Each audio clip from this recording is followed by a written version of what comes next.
You chose as a profession the life of being a priest. It was supposed to be your job to help, not destroy, she said.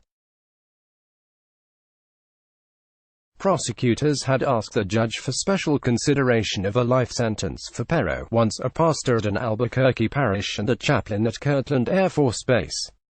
The sun sets on a sign in front of the Archdiocese of Santa Fe offices in Albuquerque. The Archdiocese is in bankruptcy proceedings as a result of the abuse scandal involving 70 clergy members. Credit: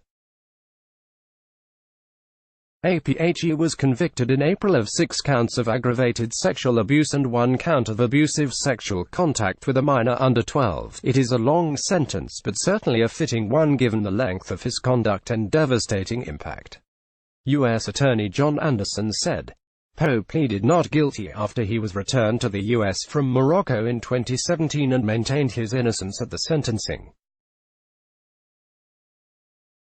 His defense team plans to file an appeal. Length abuse counts stemmed from the treatment of one boy at Kirtland Air Force Base in Albuquerque and at Santa Fe National Cemetery. The 2 sites are within federal jurisdiction, which allowed U.S. authorities to file charges with no statute of limitations. Several people who were not involved in the specific charges were allowed to recount abuse by Pero on Friday, local time, and described their emotional and mental anguish. Elaine Montoya said her first kiss came from Pero at the start of a 2-year sexual relationship. He had convinced me that it was normal. A gift from God, she told the court. Loading Charles Starzinski said his first sexual experience was with Pero instead of any of the girls he liked. He called the former priest a con man concerned only with his image of sophistication. "You're just a jerk," he said. In his only comments, Pero said he had not made initial eye contact with the people who testified because he is hard of hearing and was watching a computer to read transcriptions of what was being said. He declined several opportunities to make other remarks.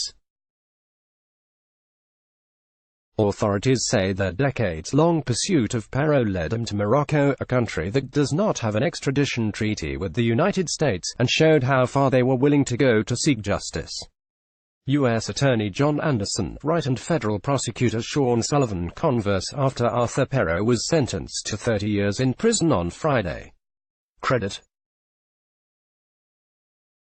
Pero was in jail at the time and Moroccan officials decided to honor an arrest warrant presented by American authorities. Pero is among more than 70 clergy members identified by the Santa Fe Archdiocese as credibly accused of abusing children in New Mexico.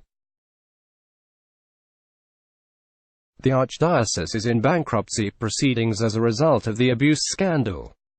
Pero first arrived in New Mexico in the 1960s after church officials in Connecticut sent him to a center that treated priests accused of abuse. Located in the Jemez Mountains north of Albuquerque, the facility was operated by the servants of the Paraclete religious order. Prosecutors wrote in a recent court filing that they had tried Pero on a small fraction of his crimes, saying he had many more victims. At trial, several men testified that he abused them as children in his car, at church rectory and other locations. The victim at the center of the prosecutor's case said Pero took him on excursions to amusement parks and to the military base and had touched him inappropriately as many as 100 times starting when he was 10. The abuse ended in 1992, the year Pero left the state. A lawyer had been preparing 2 lawsuits at the time against the Archdiocese of Santa Fe alleging Pero had sexually assaulted 7 children. Most viewed in World Loading Let's blog ads. Why?